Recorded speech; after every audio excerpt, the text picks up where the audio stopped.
नमस्कार, मैं शीतल पी सिंह, सत्यनी.com पर आपका स्वागत है। आज का मुद्दा है राष्ट्रीय स्वयं सेवक संघ, जिसके 100 वर्ष पूरे हो गए हैं और उसके तमाम समारोह शुरू हो चुके हैं। उन समारोहों से निकलने वाली खबरें आ रही हैं और देश भर में तरह-तरह के समारोह उनके बहुत विशाल एक ये संगठन के रूप में हमारे सामने है 100 साल में। 17 लोगों के साथ 1925 में इसको शुरू किया गया था और आज ये भारत की राजनीति का और शायद विश्व राजनीति में चूंकि हम सबसे बड़ी आबादी वाले देश हैं, एक बहुत महत्वपूर्ण इसको इसकी उपस्थिति है, जिससे आप असहमत हो सकते हैं, लेकिन आप उसे खारिज कैसे कर सकते हैं? वो सामने है आप और अपनी सफलताओं के साथ है और इस समय उस जो राज्य सत्ता है, इस पर उसका एक बहुत बड़े हिस्से पर भारत में केंद्रीय सत्ता पर तो है ही है, राज्यों में भी उसका कब्जा है। हालांकि वो अपने को ये कहता नहीं है, लेकिन ये बातें सभी जानते हैं।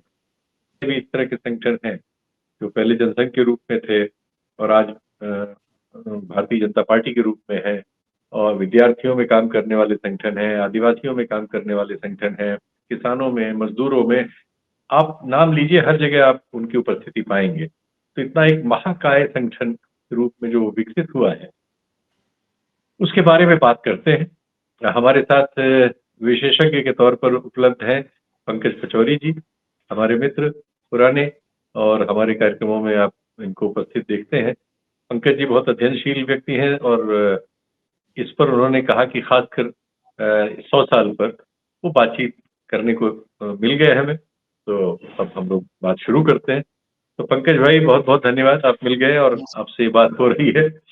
नमस्कार, नमस्कार। बहुत-बहुत धन्यवाद आपका, आपने याद किया और बहुत बड़ा ये एक विषय है जो आपने इसके बारे में बात करने के लिए आज मुद्दा जो उठाया है, 100 साल राष्ट्रीय स्वयंसेवक संघ आरएसएस के, और आप देख ही रहे होंगे बड़े-बड़े जलसे हो रहे हैं।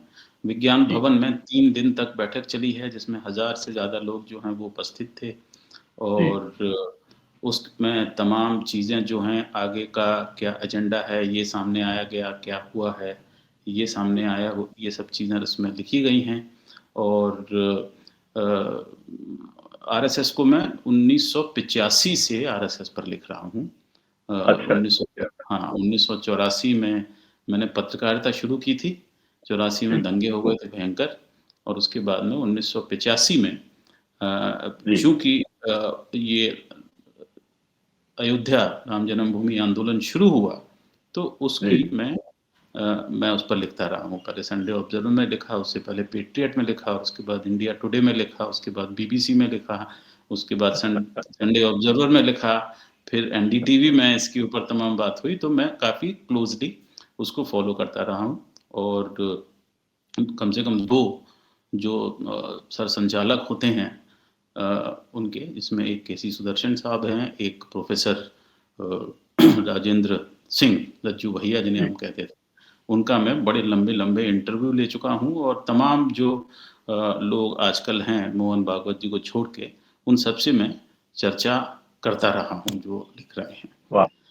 बहुत बढ़िया। देखिए रेफरेंस अपने आप पंकज जी ने दे दिया आपको। तो शुरुआत करते हैं। ये कहा जाता है, अगर आप जरा सा गूगल करते हैं तो शुरू में आ जाता है कि 1923 में नागपुर में दंगे हुए थे, हिंदू मुस्लिम दंगे। भारत में अंग्रेजी राज के दौर में पहले भी रहा होगा, 2 अलग संस्कृतियों का सवाल था। तो वो उस दौर में 57 के बाद, 1857 के बाद इस तरह की भावनाएं बहुत सी पैदा हुई, जिनको कहा जाता है कि उनको ब्रिटिश सरकार जो उस समय की थी, जो एस्टेब्लिशमेंट था, वो चाहता था कि ये भावनाएं बढ़ें और उसने इस पे काम किया था। और उसके बाद एक सज्जन जो 1920-21 में कांग्रेस गांधी जी के द्वारा चलाए गए आंदोलनों में शरीक हुए थे, थोड़े बहुत छोटे स्तर पर, 151 धारा जो होती थी शांति भंग वाली, उसमें थोड़ा बहुत शामिल भी हुए थे। वही सज्जन हम पाते हैं हेडगेवार साहब जो है 1925 में इस संस्था की रचना करते हैं, जो 1923 में हुए नागपुर के दंगों से प्रभावित लगती है। बाद में उसकी जो विचारधारा का सवाल आता है, तो हम सावरकर साहब की किताब का बड़ा उदाहरण इनके बहुत सारे लोगों के जरिए सुनते हैं। हिंदू कौन है, जो उनकी किताब है मशहूर, तो वो कहते हैं कि उसने वो थॉट प्रोसेस जनरेट की जो धीरे धीरे इवॉल्व हुई और स्वीकृत हो गई उसमें। तो खैर, तो हम जो है कहते हैं कि वो हमें इसकी शुरुआत से ही बताएं कि 1925 में इसके जन्म के बारे में जो ये धारणाएं हैं उनमें कितना मटेरियल है और सच्चाई क्या है, उनका अपना आकलन इस पर क्या है। जी, इस पर बहुत कुछ लिखा जा चुका है और भारत में भी तमाम लोगों ने लिखा है। खुद आरएसएस के जो पब्लिकेशंस हैं उसमें लिखा गया है और साथ ही विदेशों में तमाम इसकी चर्चा हुई है, बड़ी-बड़ी किताबें हैं, लोगों ने पीएचडी की है आरएसएस के ऊपर। फ्रांस में पीएचडी हुई है और अमेरिका में काफ़ी रिसर्च हुई है और उसमें दुःख का विषय ये है कि हिंदुस्तान में कोई अच्छी रिसर्च हुई नहीं है। 100 साल संस्था को हो गए, इस पर कोई अच्छी आपको रिसर्च पीएचडी टाइप जो पीयर रिव्यूड जो चीज़ें होती हैं वैसी वो हुई नहीं है। और वो इसलिए नहीं हुई है क्योंकि आरएसएस जो है ये 100 साल में एक होल्डिंग कंपनी की तरह काम करता रहा है। होल्डिंग कंपनी का मतलब ये है कि आप बड़ी कंपनी है, उनको प्रधानमंत्री जी ने हाल ही में एनजीओ कहा तो इसको लेकर काफ़ी टीका टिप्पणी हुई कि एनजीओ नहीं है, तो एनजीओ नहीं है तो आप क्या हैं, आपको कहाँ से पैसा आता है क्या। तो होल्डिंग कंपनी का मतलब ये है कि ये 100 साल से ये किसी को नहीं मालूम कि आरएसएस जो है वो एनजीओ है, नॉन गवर्नमेंटल ऑर्गेनाइजेशन है, राजनीतिक दल है और या कोई और ऐसा संगठन है, कहाँ पर रजिस्टर्ड है, क्या है। 100 साल में अगर आप देखें तो सबसे बड़ी बात हुई है वो ये हुई है कि नागपुर से आरएसएस का जो हेडक्वार्टर है, नागपुर जो कि सांस्कृतिक हमारी एक ज़मीनी एक जगह रही है हिंदुस्तान में, वहाँ से आरएसएस का हेडक्वार्टर जो है वो दिल्ली शिफ्ट हो गया। 100 साल में ये हुआ है। अच्छा, उस हेडक्वार्टर का नाम जो है वो केशव कुंज है। केशवराव बलिराम हेडगेवार ये नाम था आरएसएस संस्थापक जिनकी आप बात कर रहे हैं। तो उस हेडक्वार्टर में अब 300 कमरे हैं, 14 मंजिल की 3 बड़ी-बड़ी बिल्डिंग हैं। यानी दिल्ली वाले हेडक्वार्टर की बात कर रहे हैं। दिल्ली में जो है। और इस पर कैरावान जो मैगजीन है उसने एक रिपोर्ट अभी हाल में की और उस मैगजीन में रिपोर्टर जो है वो ये नहीं जान पाए कि इसकी जो मिल्कियत है ये किसके नाम है, क्योंकि एक छोटी सी ऑर्गेनाइजेशन है उसके नाम में वो बनी है। कहते हैं कि 25 लोगों ने उसके लिए पैसे दिए, कुल 1.25 करोड़ रुपए जो है 125 करोड़ रुपए जो हैं उसकी वो लागत आई। लेकिन वो कैसे हुआ, क्या हुआ, किसकी ज़मीन थी, किसके नाम में है, जो संस्था जिसके नाम में ज़मीन है वो भी उसके बारे में भी लोग ज़्यादा नहीं जानते। तो लेकिन वो आरएसएस का हेडक्वार्टर है और ये सब लोग कहते हैं। मतलब भारतीय जनता पार्टी के बड़े नेता ट्वीट कर रहे हैं, बाकी लोग ट्वीट कर रहे हैं और 100 साल जो हुए हैं तो वो हेडक्वार्टर शिफ्ट हो गया है। यानी कि आरएसएस एक सांस्कृतिक जो एक जगह थी नागपुर की, नागपुर बहुत बड़ा एक सांस्कृतिक केंद्र है मराठी कल्चर का, वहां से अब आप जो सत्ता का केंद्र है दिल्ली में, आप वहां पर आकर विराजमान हो गए। तो ये बड़ी बात है। और जो पिछला बड़ा जलसा आरएसएस ने किया था वो 1988 में किया था और वो किया था केशव बलिराम हेडगेवार साहब की जो जन्मशती थी, सेंटिनरी, उस समय किया था। और उसको और उसकी जो मीटिंग हुई थी वो रामलीला ग्राउंड में हुई थी दिल्ली के। तो मैं भी गया था उसमें शरीक होने के लिए, देखने के लिए। तो 1988 में हुई थी। अब आप ये समझ सकते हैं कि रामलीला ग्राउंड जहाँ पर या तो रामलीला होती है और या वहाँ पर साल भर जो है आयोजन होते हैं, राजनीतिक हर तरह के आयोजन होते हैं। आपका जो बहुत बड़ा एक हुआ वो भी वहाँ पर हुआ था। वहाँ से हटके अब आप विज्ञान भवन में आ गए। विज्ञान भवन जो है जिसको बनाया गया था जब चोगम कॉमनवेल्थ हेड्स ऑफ गवर्नमेंट की मीटिंग हुई थी, तब विज्ञान भवन इन काम के लिए बना था कि सरकारी कामकाज के लिए विज्ञान भवन जो होगा। तो सरकार से आरएसएस की जो एक जिसे कहते हैं नजदीकी है, ये उसका बहुत बड़ा उदाहरण है। एक बात तो ये हुई। बहुत बढ़िया आपने बताया जी कि विज्ञान भवन तक वो पहुंच गए दिल्ली में। न सिर्फ उनका हेडक्वार्टर आ गया बल्कि वो एक सरकारी इमारत जो सरकारी कामों के लिए बनाई गई है, जो अंतर्राष्ट्रीय मामलों में सरकारी काम के लिए मूलतः जानी जाती है, वहां पर आरएसएस अपनी सेंटिनरी मनाने के लिए उपस्थित है और उसको वो सुविधा प्राप्त है।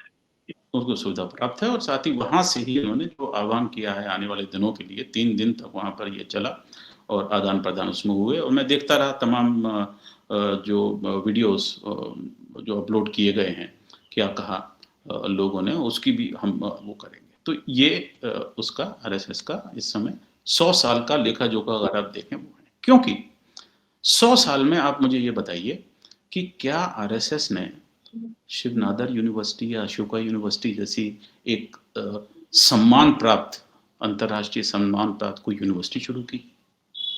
क्या आपने कोई ऐसी संस्था शुरू की जो कि लोगों के जो स्वास्थ्य सेवाएं हैं जो जिनकी बहुत कमी है हमारे मुल्क में, कि आपने बहुत बड़ा एक हॉस्पिटल खोला जिसमें लोग आते हैं, नारायण हृदयालय है। जो कोई विशेषज्ञता रखता हो, ऐसा कैंसर का हो, इसका किडनी का हो या किसी विशेषज्ञता का अस्पताल हो टाटा जो इस देश कैंसर में विशेषज्ञ पैदा कर रहा हो, ऐसा कुछ नहीं किया। ठीक, टाटा कैंसर रिसर्च इंस्टीट्यूट पैदा कर दिया टाटा समूह ने, इतना बड़ा, और वो दुनिया भर में ख्याति प्राप्त है। या वैसा वैसा हुआ हो वो भी आपके पास में नहीं है। और आपकी जो संस्थाएं हैं वो 38 से बढ़कर के 50 से ज़्यादा हो गई हैं। आप ये बात कह रहे हैं कि वो, मैं होल्डिंग कंपनी इसीलिए बोलता हूँ कि 1988 में पहली बार जो मंच बना हुआ था उस पर ये बताया गया कि हमारी संस्थाएं कौन कौन सी हैं और पहली बार उसमें भारतीय जनता पार्टी का नाम लिया गया। तो अखिल भारतीय विद्यार्थी परिषद है, विश्व हिंदू परिषद है, बजरंग दल है, हिंदू मुनेनी है जो दक्षिण में काम करती है, अधिवक्ता संगठन या अधिवक्ता संघ परिषद, ऐसे कोई एक संस्था है जो कि लॉयर्स के बीच में काम करती है। ऐसी संस्थाएं हैं। अब बड़े बड़े थिंक टैंक जो हैं वो भी यहाँ शुरू हो गए हैं। इसके अंतर्गत विवेकानंद एक हुआ करता था और अब तो आप ऑनलाइन देखेंगे तो तमाम तरह के थिंक टैंक आपको दिखाई देंगे। इंडिया वन फाउंडेशन है, ये सब चीज़ें। तो वो आपने अपना प्रसार जो है वो सब जगह बढ़ा लिया है। तो इसीलिए आप होल्डिंग कंपनी है, क्योंकि जब भी आपको ज़रूरत पड़ती है आप कहते हैं कि हमारे विचार नहीं हैं। जब आपको लगता है कि ये विचार ठीक हैं तो वो हमारे विचार हो गए, वरना वो हमारे विचार नहीं हैं। तो इस तरह से आपका काम करना जो है वो जारी है और आगे भी जारी रहेगा। लेकिन दूसरी बड़ी बात, 100 साल के इतिहास में आरएसएस को एक भी ऐसा व्यक्ति नहीं मिला जो कि ठाकुर या ब्राह्मण ना हो, जो कि आरएसएस का सहकार्यवाह बन सके। एक भी व्यक्ति नहीं मिला। कितने सरकारवाह अब तक बने हैं अगर आपको वो हो सारे मैं में? आपको बता दूं तो उसमें केशवराव बलिराम हेडगेवार हुए, उसके बाद में गोलवलकर हुए, उसके बाद में बाला साहब देवरस हुए, और उसके बाद में बाला साहब देवरस के प्रोफेसर राजेंद्र सिंह हुए। सिर्फ एक ठाकुर हैं, बाकी सब ब्राह्मण हैं, और बाकी सारे ब्राह्मण जो हैं वो उसी एक जो इलाका है महाराष्ट्र का, महाराष्ट्र मराठी बोलने वाले, वो सब वहीं से आते हैं। एक आपको महिला नहीं मिली इतने बड़े मुल्क में। 100 साल के इतिहास में एक महिला ऐसी नहीं मिली जो कि आपके ऑर्गेनाइजेशन में एक बड़ा पद हासिल कर सके। जनरल सेक्रेटरी, महिलाओं को तो वो शायद जोड़ते ही नहीं थे पहले, बाद में उन्होंने महिलाओं का एक संगठन बनाया। 1938 में उन्होंने कहा कि हमने राष्ट्रीय सेविका संघ जो है वो बनाया था। उसके बाद में हाल ही में एक कमल सखी करके एक संस्था जो है वो लॉन्च की गई थी, लेकिन आपको कोई भी ऐसा नहीं मिला जो बन सके। तो ये एक दूसरी बात हो गई। तीसरी बात यह है कि हमारे मुल्क में, जिसमें कि हर तरह के लोग रहते हैं, आपको एक भी सिख नहीं मिला, आपको एक भी मुस्लिम नहीं मिला, एक भी पारसी नहीं मिला जो आपकी संस्था में एक बड़ी जगह पर आ सके। और उसके बाद में आप तुर्रा ये है कि आप ये कहते हैं कि हम हिंदूवादी संगठन नहीं हैं, हम तो हिंदू राष्ट्र के लिए काम कर रहे हैं। हाल ही में इनका जो नया हेडक्वार्टर बना है उसमें जो ऑडिटोरियम है उसका नाम अशोक सिंघल जी के नाम पर दिया गया है, जो कि विश्व हिंदू परिषद के अध्यक्ष हुआ करते थे। अब्दुल कलाम को आप कोट करते हैं, आज़ाद को, या प्रेसिडेंट कलाम जो हैं उनको आप कोट करते हैं, उनके नाम पर क्यों नहीं बनाया भाई? एक वहां लाइब्रेरी का नाम आप रख देते, अब्दुल कलाम लाइब्रेरी, नहीं बनाया आपने। तो 100 साल में, और जब आपने आपने शुरुआत की, आपने आपने बात की, आरएसएस 100 साल में अभी भी अपने चाइल्डहुड ट्रॉमा जो है इसका, उसमें जी रही है। क्योंकि जो आपका बचपन था वो इसमें गुजरा कि हमारे देश के 2 टुकड़े हो रहे हैं, आप उसके खिलाफ हैं और आप उसके खिलाफ काम करेंगे। अब वो 2 टुकड़े हो गए, उसे रोक नहीं पाए। तो पहले तो आप ये बोलिए 2 टुकड़े जो हैं कांग्रेस की वजह से हुए, नेहरू की वजह से हुए, अंग्रेजों की वजह से नहीं हुए, वो नेहरू की वजह से हुए, ठीक? या कांग्रेस की वजह से हुए, या गांधी की वजह से हुए। इस पे आने से पहले एक सवाल मैं और सोच रहा हूँ पूछ लूं, तो फिर वो यहाँ पे हम लोग पहुंच ही जाएंगे कि आजादी के आंदोलन में आरएसएस की कोई भूमिका क्यों नहीं रही? जी, आजादी आजादी के आंदोलन में आरएसएस की भूमिका इसलिए नहीं रही कि वो तो मानते ही नहीं थे अंग्रेज कुछ गलत कर रहे हैं।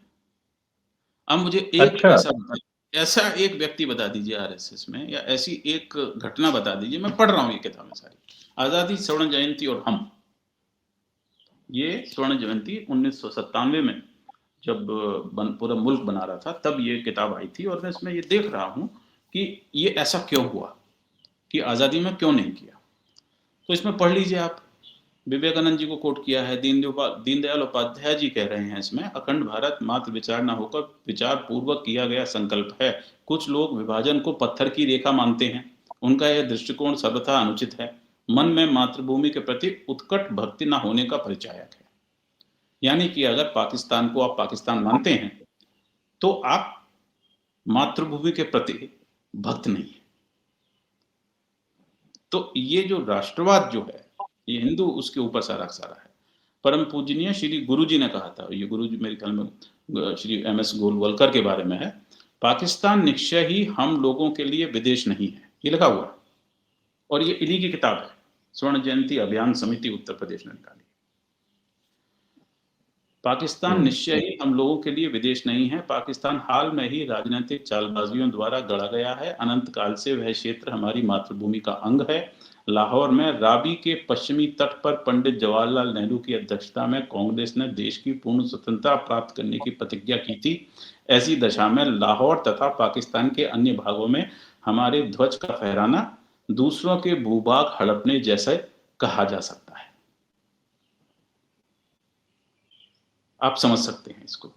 तो ये जो ट्रॉमा है पार्टीशन का, इस पार्टी का जन्म, इस संस्था का जन्म इसी में हुआ, और वो चाइल्डहुड ट्रॉमा से आप उबर नहीं पा रहे हैं, आप पाकिस्तान को छोड़ नहीं पा रहे हैं। आपकी हर एक चीज लौट के पाकिस्तान पे चली जाती है। पाकिस्तान से क्रिकेट नहीं खेलेंगे, पाकिस्तान में जो मुसलमान है वो ये है, पाकिस्तान पर हमने अटैक कर दिया, पाकिस्तान को सबक सिखा दिया।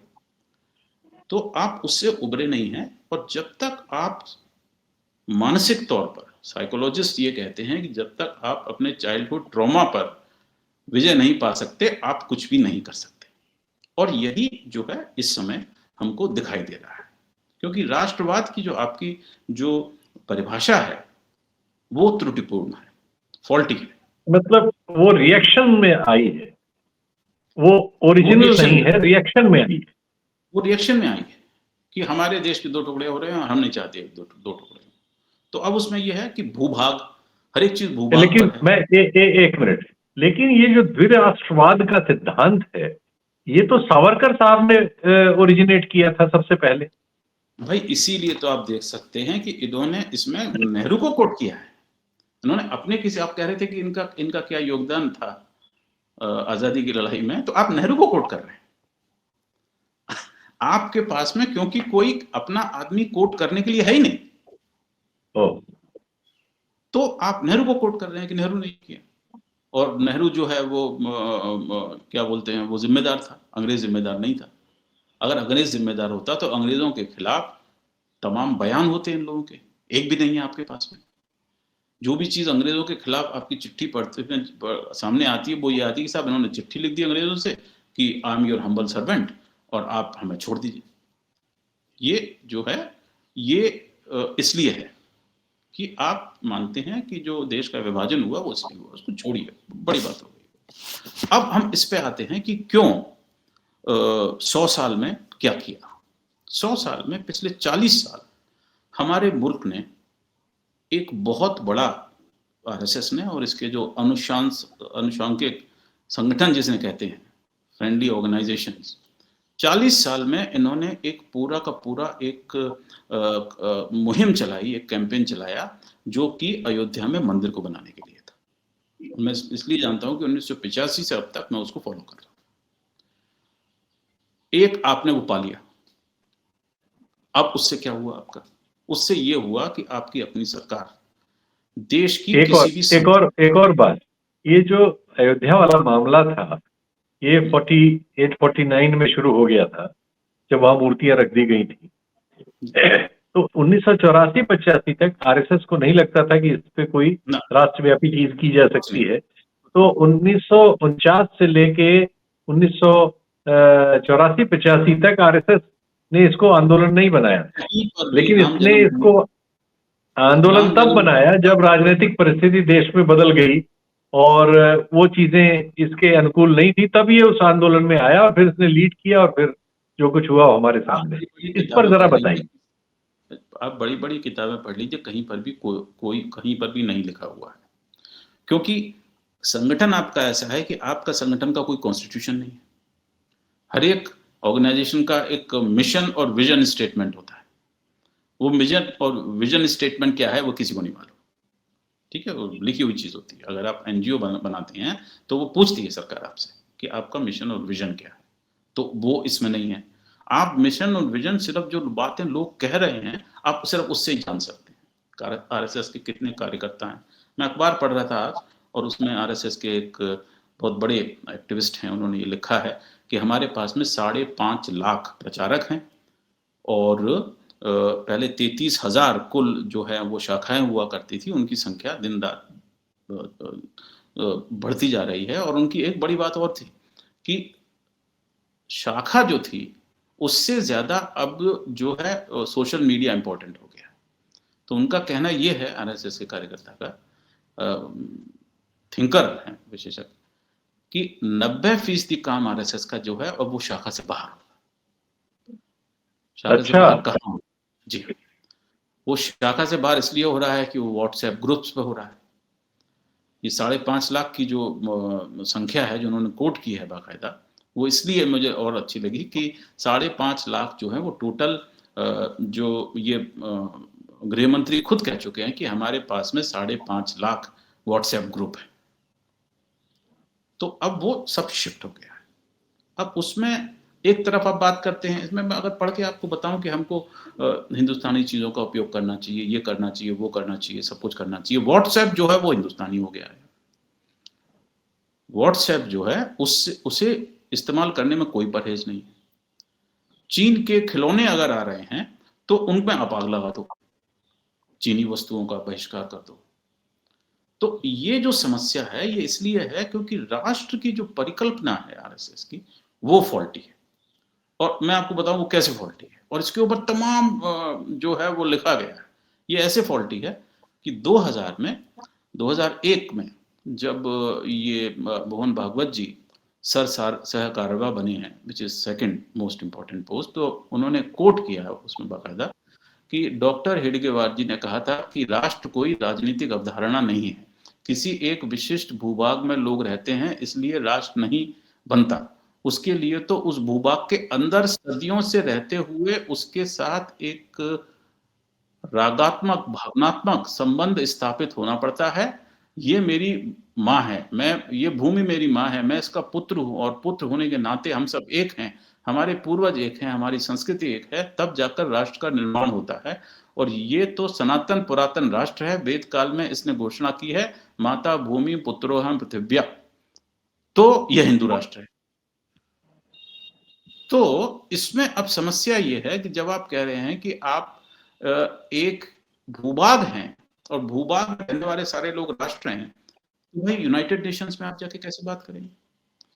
ये इस समय हमारी समस्या है, हमारी जो डिप्लोमेसी की समस्या है, उसका बहुत बड़ा कारण ये है कि हम लोगों की जो राष्ट्र की अवधारणा है आरएसएस की, और आरएसएस के जितने भी कारकुन हैं, इनके जो कार्यकर्ता हैं, जो देश चला रहे हैं, जो कैबिनेट में हैं, जो प्रधानमंत्री हैं, उनकी समझ में ये नहीं आता कि राष्ट्र क्या होता है। उनका कहना है कि राष्ट्र वो होता है कि मैं यहाँ पर रहता हूँ और मेरे जो भूभाग पूरा है उसमें जो भी लोग मेरी तरह सोचते हैं, मेरी तरह करते हैं, वो मेरे राष्ट्र के हैं। लेकिन उस राष्ट्र में मुस्लिम शामिल नहीं। मुस्लिम अभी भी जो बाहर से लोग आए थे, हम घुसपैठियों की बात कर रहे हैं। 2025 में हम कह रहे हैं घुसपैठी आ रहे हैं, पूरा का पूरा बिहार का जो चुनाव है वो घुसपैठियों पे लड़ा जा रहा है। अटल बिहारी वाजपेयी का जन्म यहाँ हिंदुस्तान में हुआ था, अडवाणी जी का जन्म कराची में हुआ था, कोई समस्या नहीं थी। लेकिन औरंगजेब जिसका जन्म दाहोद में हुआ था, गुजरात में, वो आक्रांता था। सारे मुसलमान जितने भी मुल्क में हैं वो राष्ट्र को नहीं मानते, और भी तमाम चीजें हैं। ये देखिए हिंदू राष्ट्र क्यों, पढ़िए सर, ये तमाम चीजें हैं जो पढ़ने लायक हैं। और इसमें एक आर्टिकल पर मेरी नजर गई और मैंने देखा, और ये श्री कोहली ने लिखा है, ओम प्रकाश कोहली। वो अभी भी हाल तक मेरे ख्याल में वो गवर्नर थे। काफी वरिष्ठ नेता रहे हैं इनके, जी, बड़े नेता।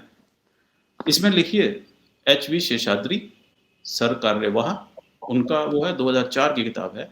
सूर्य नारायण राव, के.सी. सुदर्शन जो कि बाद में हेड बने आरएसएस के, उनका भी लेख है। प्रोफेसर बलराज मधोक का लेख है, और श्री प्रोफेसर ओम प्रकाश कोहली का लेख है। और कोहली जी लिखते हैं, जिन्ना ने भारत में हिंदू राष्ट्र और मुस्लिम राष्ट्र, दो राष्ट्रों की बात पर जोर दिया था, जिसकी परिणति देश के विभाजन में हुई। विभाजन होने के बाद जो मुसलमान यहाँ रह गए थे, उन्हें अपनी मानसिकता में सुधार लाना चाहिए था और राष्ट्र की मुख्यधारा से एकरस होने का मन बनाना चाहिए था, किंतु उन्होंने ऐसा नहीं किया और अपना पृथकतावादी दृष्टिकोण बनाए रखा। उदाहरण, उनका मन मुख्य रूप से अरबी, फारसी और उर्दू में अटका हुआ है। तो ये जो एंटी उर्दू आप चीज देख रहे हैं, ये जो मुसलमानों के खिलाफ बुलडोजर चल रहे हैं, ये आप देख रहे हैं, ये सब इसकी वजह से है। और इसके बारे में एक भी कार्यक्रम बड़ा आरएसएस ने नहीं किया। जब हम समरसता की बात करते हैं और एक रस्ता की बात करते हैं, तो उसमें तो वो लोग भी शामिल होने चाहिए थे जो 6-6 और अब 10-10 और 12-12 पीढ़ी से हिंदुस्तान में ही रह रहे हैं। एक तरफ आप बात करते हैं भूभाग में जो लोग रहते हैं वो हमारे हैं, और दूसरी तरफ आप कह रहे हैं ये। तो ये इनकी जो समस्या जो है वो ये है, कॉन्ट्रडिक्शंस है इनके अपने थॉट प्रोसेस के। कंट्राडिक्शन। दूसरी ये आप जो रेफरेंस बता रहे हैं उसमें वो सीधे निगेट कर रहे हैं इस बात को कि सबसे पहले सावरकर ने द्विराष्ट्र का सिद्धांत प्रतिपादित किया था, उसको बता ही नहीं रहे। खुद आप जो है वो एक बार जब हम इंडिया टुडे में थे तो एक बार काफी लंबी बैठक हुई, मैंने आर्टिकल लिखा था, अभी भी है ऑनलाइन आरएसएस के ऊपर, 1988 में जब हेडगेवार सेंटेनरी मनाई जा रही थी। तो उसमें कहा कि इनको हम कैसे डिस्क्राइब करें। तो उसमें एक शब्द निकल के आया अंग्रेजी का, वुली हेडेड। वुली हेडेड, जिसका हेड वुल की तरह हो कि आपको समझ में नहीं आए कि कौन सा धागा कहाँ जा रहा है, कौन सा धागा कहाँ से आ रहा है। तो हमारे जो एडिटर साहब थे उन्होंने बोल दिया वुली हेडेड। मैंने कहा ये वुली हेडेड ठीक नहीं है, क्योंकि उनको मालूम है वो क्या कर रहे हैं। खैर बहरा, तो वो आर्टिकल लिखा था उस समय, और उस आर्टिकल में मैंने छोटी सी बात ये लिखी थी कि आरएसएस जो है वो जब मन चाहे अपनी आइडियोलॉजी को बदल सकता है, ये इनकी सबसे बड़ी खासियत है। और ये भी उसमें लिखा था कि जो कम्युनिस्टों में जो व्लादिमीर लेनिन ने लिखा है कि जो कम्युनिस्ट है वो 2 कदम आगे जाने के लिए 1 कदम पीछे हट सकता है। इसके ऊपर पूरी की पूरी आइडियोलॉजी चल रही है कि आपको 2 कदम आगे जाना है तो 1 कदम आप पीछे हट सकते हैं। 2 बार आरएसएस की वजह से सरकारें गिर चुकी हैं। पहली बार चरण सिंह ने जब कहा था कि आप ड्यूअल मेंबरशिप, कि या तो आप कैबिनेट के सदस्य हो सकते हैं या आप आरएसएस के सदस्य हो सकते हैं, तो उसको लेकर के सरकार गिरी थी जनता पार्टी की 1979 में।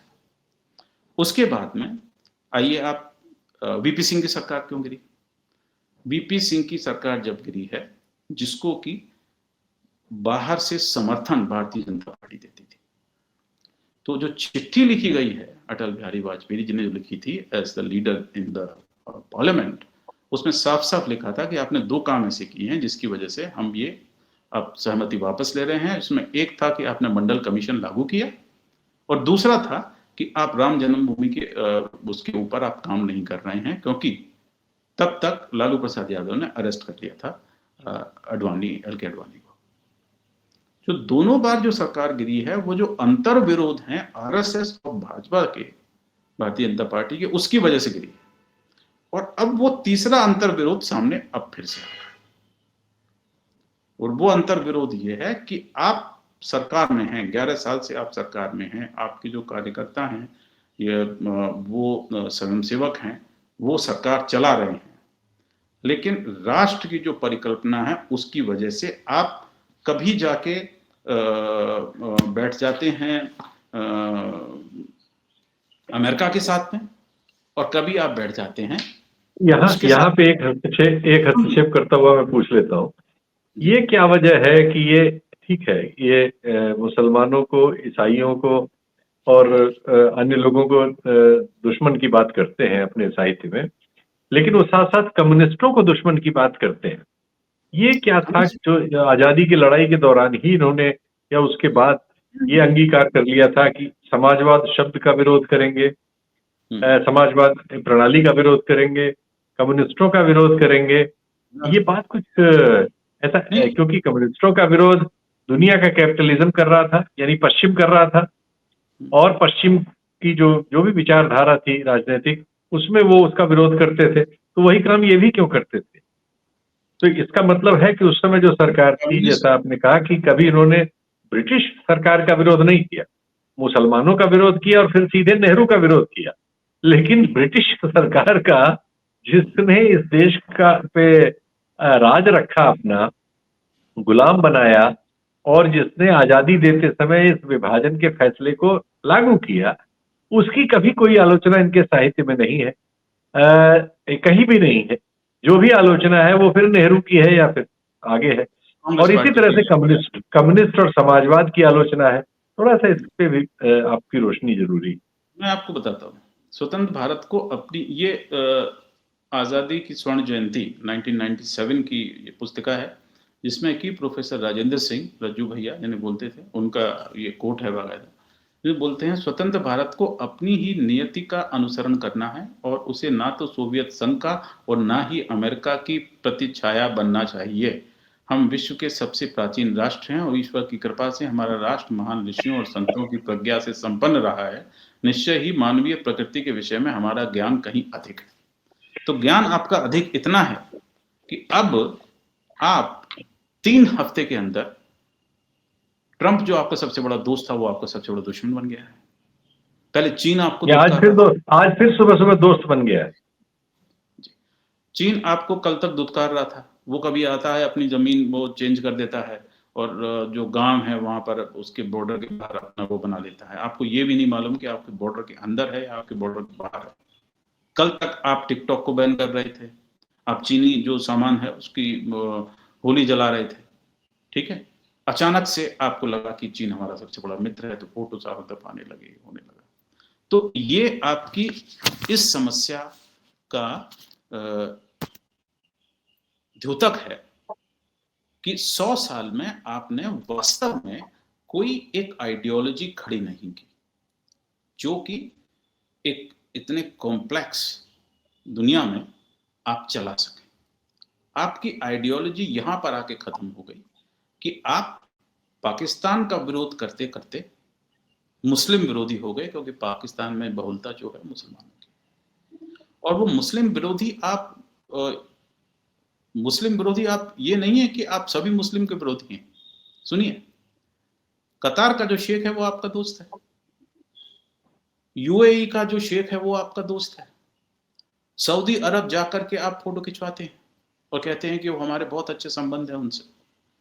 आपका जो दुश्मन है वो गरीब मुसलमान है जो कि आपके देश में रहता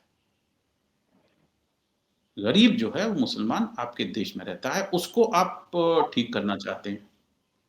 कल तक आप कह रहे थे कि मुसलमान जो हैं वो बच्चे बहुत पैदा करते हैं, बाकायदा ऑन रिकॉर्ड गुजरात के उस समय के मुख्यमंत्री के रिकॉर्ड है। हमारे 5 हमारे 25, हम 5 हमारे 25, यानी कि 4 आपकी बीवियां हैं और 25 बच्चे हैं। आज आप कह रहे हैं कि सबके 3 बच्चे होने चाहिए। किसके होने चाहिए? हिंदुओं के होने चाहिए या सभी समाज के होने चाहिए? कैसे होने चाहिए? एक तरफ जैसे-तैसे हिंदुस्तान ने अपनी अ जो जनसंख्या है उसके ऊपर कंट्रोल किया है सालों की मेहनत के बाद में। संजय गांधी को बहुत गालियाँ मिली थी जब उन्होंने हम दो हमारे दो का नारा लगाया था। नसबंदी को लेकर के फ़िल्में बनी हैं। सरकार जो है वो चली गई इंदिरा गांधी की इस चक्कर में। उस सब को मिटाने के लिए आप अचानक से कह रहे हैं कि सब हम सबको 3 बच्चे होने चाहिए। इसके पीछे क्या साइंटिफिक है? साइंस नहीं है, पढ़ाई-लिखाई नहीं है। अब आपको ये तक नहीं मालूम कि जो समस्या है कि हमारा जो 2.1 का जो रेशियो है, रिप्लेसमेंट रेशियो होता है कि कितने लोग मरेंगे और कितने लोग पैदा होंगे, वो 2.1 होता है। तो हम 2.1 से थोड़ा नीचे चले गए, तो हम कह रहे हैं कि बड़ी क्राइसिस हो गई, आप इसे कर दीजिए। आपको ये नहीं मालूम, आपने ये नहीं ढंग से पढ़ा कि जो नहीं, लेकिन गरीब जैसे इलाके हैं, जैसे बिहार में ये सबके साथ शामिल है, बिहार में रेशियो सबसे ज्यादा है, 3.61 या 62 है, जो बिल्कुल, देश में सबसे ज्यादा है। वहां लोग लेकिन आपकी सरकारों ने वहां कोई भी ऐसा फैसला नहीं किया कि वो इस आबादी को एक सीमा में लाने और देश की जो आबादी की दर है उसके आसपास लाने की कोशिश की हो, नहीं, जबकि वहां बेहतर इसका गरीबी भी है और बहुत कठिनाई बिल्कुल। है। देश में सबसे ज्यादा गरीब इलाका है वो, लेकिन आबादी में उसका योगदान सबसे ज्यादा है, बल्कि वो एक प्रॉब्लम के तौर पर है। जी। तो वो इसलिए कि आप उसको अब फिनिश करना चाहते हैं कि बिहार में जो है वो आबादी मुसलमानों की ज़्यादा है, इसलिए बहुत ज़्यादा है। पूर्वोत्तर में जो है वो आबादी मुसलमानों की ज़्यादा है, इसलिए ज़्यादा है। असम में प्रॉब्लम है, पश्चिम बंगाल में प्रॉब्लम है, यूपी में प्रॉब्लम है। यूपी की प्रॉब्लम आपको, मध्य प्रदेश की प्रॉब्लम आपको दिखाई नहीं देती। मध्य प्रदेश में भी यही समस्या है। हमारे मुल्क में जहाँ-जहाँ पर भी इस समय जनसंख्या ज़्यादा है लोगों की, वहाँ-वहाँ पर गरीबी ज़्यादा है। जी। समस्या जनसंख्या नहीं है, समस्या गरीबी है। जी। हम अ- जनसंख्या को ठीक करना चाहते हैं। तो ये अशिक्षा है, आइडियोलॉजी, गरीबी है, स्वास्थ्य की समस्याएं हैं। और गरीबी इसी की वजह से है। जी। तो ये आपका जो है वो आइडियोलॉजी को लेकर के, और ये जो 3 दिन जो बैठक चली है आपकी विज्ञान भवन में, उसमें ये सारी चीज़ें सामने निकल के आई हैं। और अगर आप उसका लबो-लुबाब देखें सारी चीज़ों का, तो एक बार फिर आपको मालूम पड़ता है कि आपके पास में देश चलाने के लिए 11 साल से आप देश चला रहे हैं। कोई एक सुघड़ विचार नहीं है, और आपके जो कॉन्ट्रडिक्शंस हैं वो बढ़ते जा रहे हैं। आपके अंतर्विरोध नहीं, जो 6 हैं साल पहले भी अटल जी के बढ़ते जा रहे नेतृत्व में भी चलाया, 11 साल इधर हो गया, 12 साल। जी। हैं।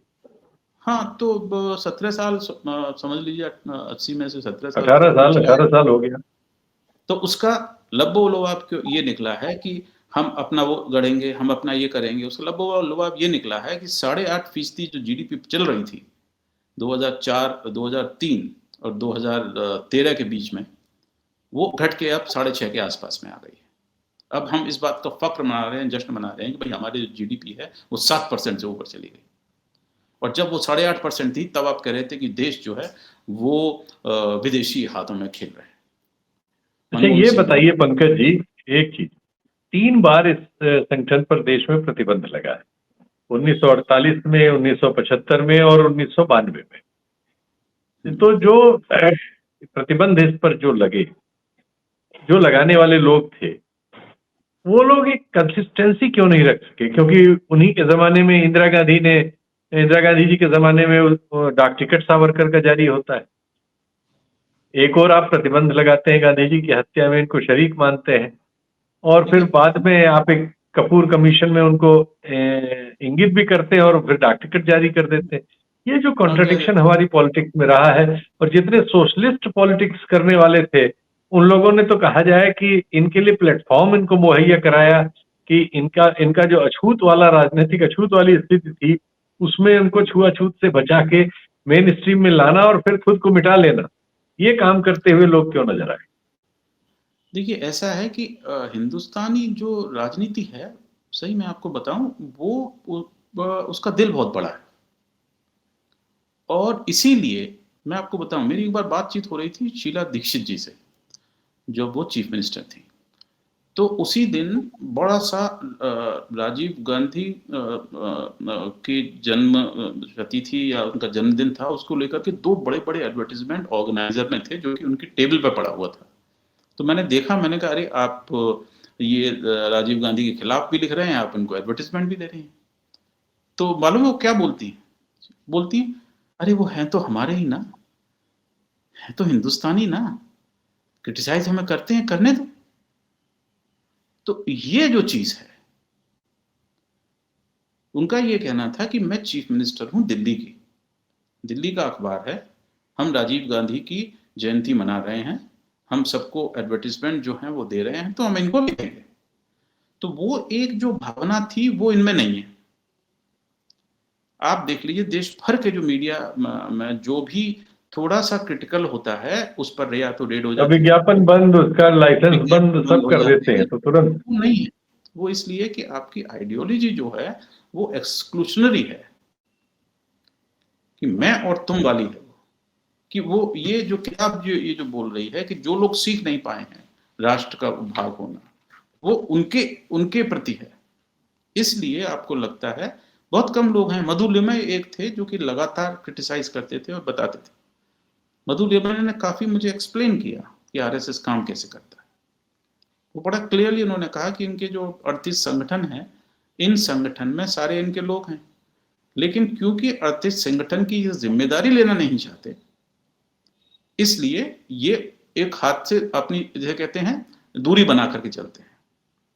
कल को बंगारू लक्ष्मण इनके वो थे, भारतीय जनता पार्टी के अध्यक्ष थे। बंगारू लक्ष्मण बाकायदा पकड़े गए रिश्वत लेते हुए, कैश, बाकायदा वीडियो पे आया, आपने हाथ खींच लिया कि हमारा कोई लेना देना नहीं। तो ये जो एक सिस्टम है कि अगर कोई जो मीठी मीठी खा जाओ हड़प और कड़वी कड़वी थू, ये टिपिकल, ये हाँ, अगर आप गांव के रहने वाले हैं आपको ये मालूम होगा, तो ये एक बहुत ही हिंदुस्तानी एक तरीका है चीजों से डील करने का, अपना हाथ बचा के चलने का। तो वो उसके ऊपर संस्था पूरी की पूरी चलती है। अभी इन्होंने अच्छा, बोला, आप चूंकि बीबीसी में भी रहे हैं, देश के तो मानिंद सब मीडिया सेंटर में रहे ही हैं, अमेरिका में भी रहे हैं। पश्चिमी प्रेस और पश्चिमी प्रेस के लोग आरएसएस के बारे में आपको क्या लगता है, कितना जानते हैं, इनको कैसे समझते हैं? फाइनेंशियल टाइम्स वगैरह के कुछ रिपोर्ट्स हैं जो इनके बारे में उसी तरह की बात करती हुई मिलती हैं जैसी बात आप कर रहे हैं, लेकिन क्या पश्चिम का प्रेस आरएसएस के बारे में उतनी चीजें जानता है जितनी चीजें औसतन यहाँ के लोग जानते बूझते हैं या समझते हैं? ये आपने मेरी दुखती रग पे हाथ रख दिया है, देखिए। अच्छा। और वो इसलिए कि पश्चिमी जितनी भी कमेंट्री है, जितनी भी किताबें हैं, क्रिस्टोफ जाफरलो साहब से मैं 1992-93 में मिला था, जब वो अपनी पहली किताब लिख रहे थे, वो कोट कर रहे थे मेरा एक आर्टिकल अपनी किताब में, तो उनसे मेरी मुलाकात हुई थी।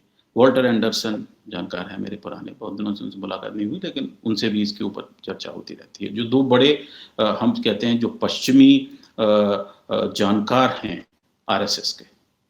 लेकिन आपको सच बात बताऊं कि पश्चिमी प्रेस और पश्चिमी जानकार आरएसएस के आरएसएस को समझ ही नहीं सकते। आरएसएस को सिर्फ वही लोग समझ सकते हैं जो कि हिंदुस्तान में किसी छोटे से कस्बे में बड़े हुए हैं, पढ़े हैं, जो कि कभी कभार शाखाओं में या तो गए हैं या शाखा वालों से उनकी मुलाकात हुई है, और जो ये जो हिंदू मन है उसको समझते हैं। और पश्चिमी प्रेस वाली की बात आप भूल जाइए, पश्चिमी प्रेस में तो उनका ये है कि वो RSS is some sort of an cultural organisation. दुखती रब पे आप इसलिए हाथ रखा कि 1991-92 में बीबीसी में, पैन बीबीसी, टेलीविजन रेडियो सब जगह ये चर्चा हुई। अडवाणी जी ने खत लिखा कि हम आरएसएस को बीबीसी वाले हिंदू चरमपंथी बोलते थे। ओके, तो उन्होंने कहा हम हिंदू चरमपंथी नहीं, हिंदू राष्ट्रवादी। हाँ, Hindu fundamentalist, the Hindu fundamentalist organisation RSS. और वो जो है वो बीजेपी के बारे में बात करते थे, हिंदू फंडामेंटलिस्ट, भारतीय जनता पार्टी हिंदू।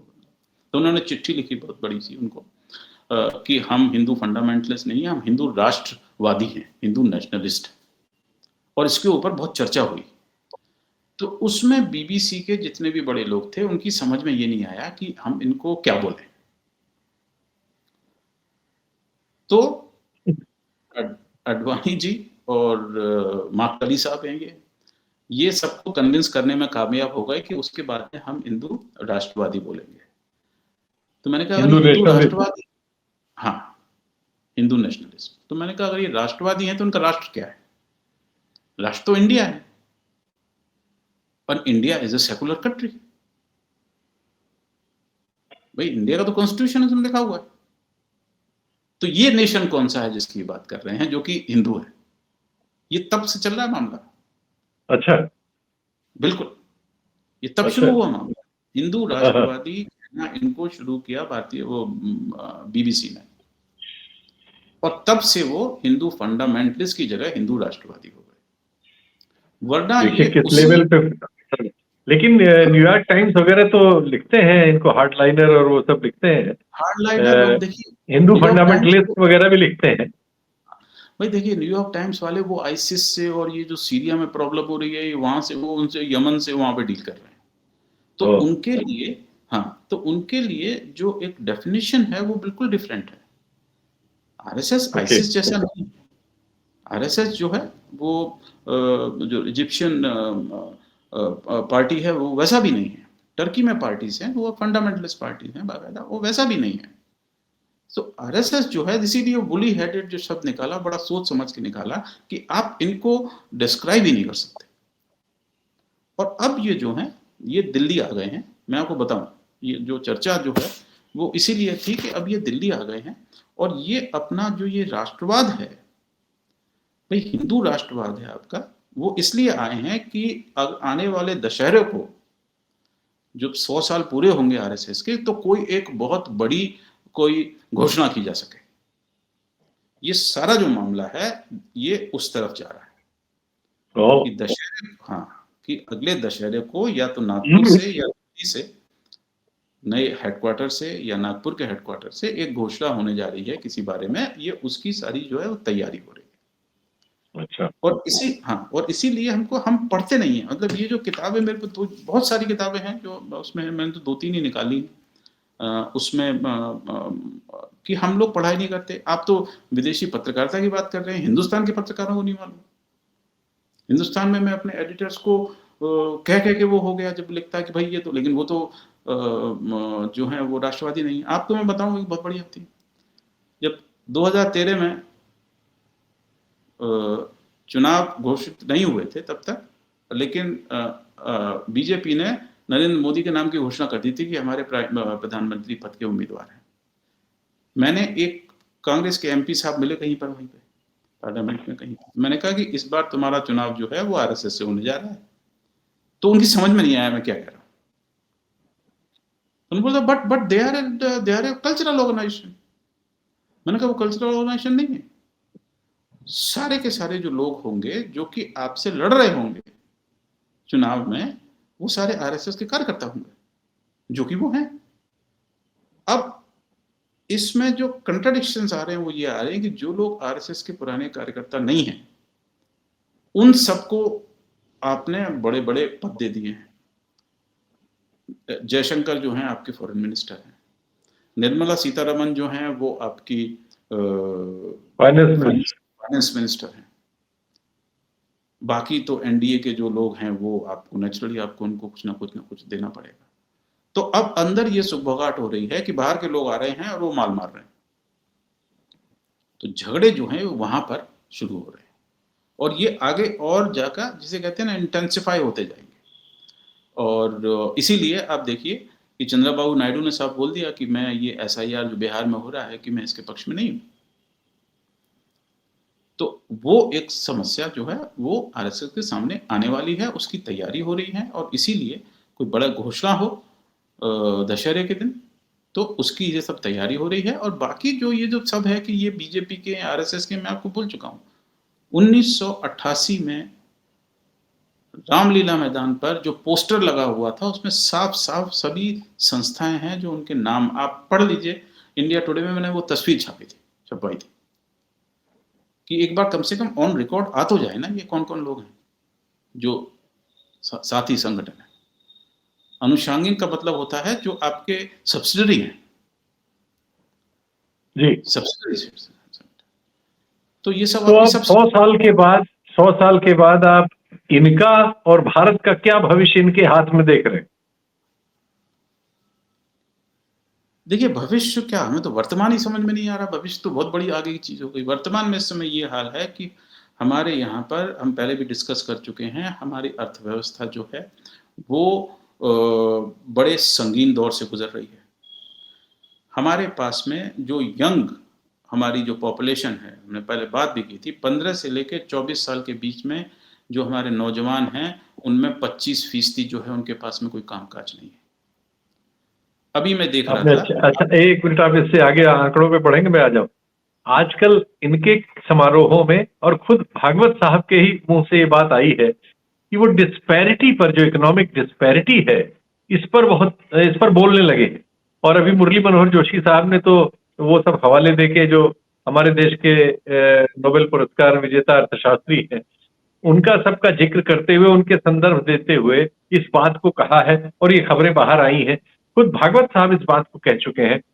तो एक और इनके दौर में ये कठिनाई इस लेवल पे आ रही है, और दूसरी ओर ये उसकी बात भी कर रहे हैं। इसको कैसे व्याख्यायित करें?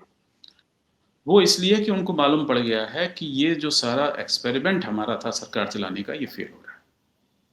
अच्छा। बाहर रह करके आप जो हैं वो आप निशानेबाजी कर सकते हैं कि ये न्यू लिबरल पॉलिसीज हैं, इंदिरा गांधी की ये पॉलिसी खराब है, बैंकों का जो है वो राष्ट्रीयकरण होना चाहिए, ये नहीं होना चाहिए, वो नहीं होना चाहिए, हिंदुस्तान में हमको प्रगति करनी चाहिए, हिंदुस्तानी उसमें। अब मुझे बताइए कि जब आरएसएस के कार्यकर्ता जो हैं बड़े, वो आजकल वो कौन सी गाड़ी होती है, रेंज रोवर, उसमें घूम रहे हैं। ये मुझे कुछ कार्यकर्ताओं ने बताया और मैंने देखा भी अपनी आंखों से। रेंज रोवर में वो घूम रहे हैं जिसकी कीमत कोई 1.5 करोड़ के आसपास होती है। तो जाहिर है बाकी लोगों को तो कुछ है नहीं। तो संगठन को ये मालूम पड़ रहा है, जो उनके पास में फीडबैक नीचे से आ रहा है, वो ये आ रहा है कि ये जो गैर समानता है हमारे समाज में, ये बहुत खतरनाक होती जा रही है। जीएसटी पर 8 साल में आपको समझ में आ गया कि हमको ये जीएसटी, ये नीचे से आया। आज इंटरव्यू छपा है निर्मला सीतारमण का कि the prime minister called me and से कि जीएसटी के बारे में कुछ करिए। वो इसलिए कि उनके पास में फीडबैक पहुंचा कि भाई जीएसटी जो है हाथ से बाहर निकल रहा है लोग। और सही बात है, जीएसटी को लेकर के आप किसी भी समाज में कहीं भी चले जाइए, मैं जाता रहता हूँ तमाम रोटरी क्लब, लॉयंस क्लब, ये बड़े बड़े सीईओ वीओ वहाँ पे मिलते हैं मुझे वहाँ पे, तो वो कहते हैं कि ये जीएसटी जो है, तो आपको अब ये मालूम पड़ रहा है कि ये जो इनइक्वालिटी हमारे समाज में है, ये हमें जो है खाने वाली है।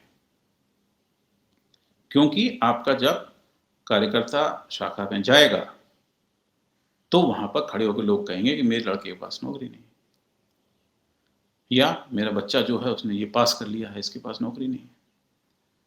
तो आप कब तक उससे भागते रहेंगे? तो वो समस्या जो है, सबसे बड़ा जो एक जो अंतर्विरोध, जो कंट्राडिक्शन की हम बात कर रहे हैं, वो कंट्राडिक्शन आपके सामने आ रहा है, और उसके लिए आप लोगों को तैयार कर रहे हैं और अपनी सरकार को भी बोल रहे हैं कि भाई इसको जो है आप ठीक कीजिए, ये आपको आगे वाले दिनों में समस्या होनी चाहिए। उस हिसाब से आरएसएस जो है, अगर उनका आप ये मुस्लिम के खिलाफ उनकी जो मानसिकता है उसको छोड़ दें, तो वो काम तो करते ही हैं। आप देखिए कहीं पर जलजला आ जाए, कहीं पर जो है बाढ़ आ जाए, कहीं पर कुछ हो जाए, वो पहुंच जाते हैं, अपना काम करते हैं, क्योंकि ये उनकी ट्रेनिंग है। और अच्छी बात है कि उन्हें करना चाहिए और सबको करना चाहिए। एक और बड़ी समस्या आरएसएस के आगे बढ़ने की सबसे बड़ा जो कारण है वो ये है कि कांग्रेस में एक हुआ करता था कांग्रेस सेवा दल। वो पूरा का पूरा जो एक संगठन था वो खत्म हो गया। वो वही काम करता था जो आरएसएस कर रही। ट्रेन एक्सीडेंट हो गया, आप पहुंच गए टोपी लगा के सफेद, लोगों की हेल्प। ज्यादातर इसमें पंकज मैंने ये देखा है कि ज्यादातर इसमें मीडिया के लिए बहुत सारे चीजें की जाती है कि कोई मास स्केल पे, कहीं अभी बाढ़ आई हुई है सब जगह, दिल्ली तक में आई हुई है, हम इनको बिल्कुल अनुपस्थित पा रहे हैं, कहीं नहीं है। पंजाब में इतनी बाढ़ है, इनका कहीं अता पता नहीं है। कहीं एक आध फोटो वोटो खिंचा लेना, वीडियो बना लेना और उसका चर्चा करा लेना, क्योंकि मीडिया में इनके लिए समर्थन हमेशा रहा है, तो इसलिए इनकी चर्चा, ऐसा कोई मास लेवल पे ये काम करते रहे हो ऐसा नहीं था। तुलनात्मक रूप में ये हमेशा एक छोटे लेवल पे रहा, बयान बहुत बड़ा रहा और लोगों में धारणा ऐसी जरूर रही कि ये हर जगह होते हैं। भाई सब जगह ऐसा करते हैं लोग, हैं फोर्ड फाउंडेशन है, ये सब लोग बाहर में ऐसे काम करते हैं, जी ऑक्सफैम है, ये जी सब उस तरह से हैं। जी ये तो मतलब उस लेवल पे भी नहीं है कि फोर्ड फाउंडेशन या ऑक्सफैम की तरह आप जाके हाँ, नाइजीरिया में उससे ज्यादा इस और तरह की विदेशी संस्थाएं बहुत करती हाँ, रही हैं। जी लाइबेरिया में और यहाँ पर वहाँ पर वो कर रहे हैं, तो वो नहीं हो पाई है। तो 100 साल में बेसिकली आरएसएस जो है वो उसका जो पोटेंशियल है वो पूरा नहीं हो पाया, क्योंकि वो सेल्फ लिमिटिंग है, क्योंकि आप जो आपका ट्रॉमा है वो आप उससे उबर नहीं पा रहे हैं, और उसकी वजह से सरकार में आने के बावजूद भी आप उस तरह की भारत की परिकल्पना, विश्व विजेता बनाएंगे, ये करेंगे वो करेंगे, वो नहीं हो रहा। ठीक है सर, टाइम हो गया वाह आपका आज का, और सवाल पंकज पूछिए। बाबू, बहुत हमने लंबा खींच लिया इसको, लेकिन बहुत जरूरी था इस विषय पर। तो अभी कितनी भी बात हो तो कम है, 100 साल का उनका इतिहास है, सफलताएं उनके साथ हैं और वो दिल्ली पहुंच ही गए हैं। आपने कहा दिल्ली में आतीत भी है। चलिए फिर आपको तंग किया करेंगे दूसरे सब्जेक्ट पे दशहरे भी, के इस बाद पर भी बात हो करेंगे। सकता है कि एक बार और इस पे बात करेंगे। जी बहुत जी बिल्कुल। धन्यवाद, नमस्कार।